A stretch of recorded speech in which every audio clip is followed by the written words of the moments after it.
Welcome back. खबर देंगे आपको, वजीर आला बलोचिस्तान जाम कमाल के खिलाफ तहरीक अदम एतमाद कल पेश होगी। बलोचिस्तान असम्बली का इजलास कल दोपहर 4 बजे होगा।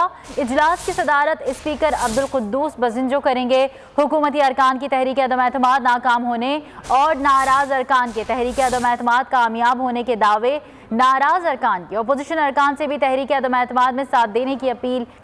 वज़ीर आला बलोचिस्तान जाम कमाल के खिलाफ तहरीक अदम एतमाद कल पेश की जाएगी। बलोचिस्तान असम्बली का इजलास कल दोपहर 4 बजे होगा। इजलास की सदारत स्पीकर अब्दुल कुद्दूस बजिंजो करेंगे।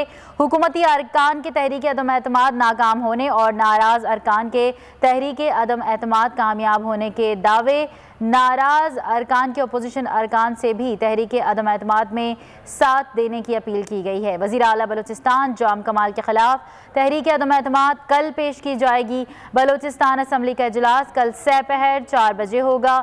इजलास की सदारत स्पीकर अब्दुल कुद्दूस बजिंजो ही करेंगे। हुकूमती अरकान के तहरीक अदम एतमाद नाकाम होने और नाराज अरकान के तहरीक अदम एतमाद कामयाब होने के दावे, नाराज अरकान के अपोजिशन अरकान से भी तहरीक अदम एतमाद में साथ देने की अपील। सब्सक्राइब करें और बेल दबाएं ताकि कोई खबर रह न जाए।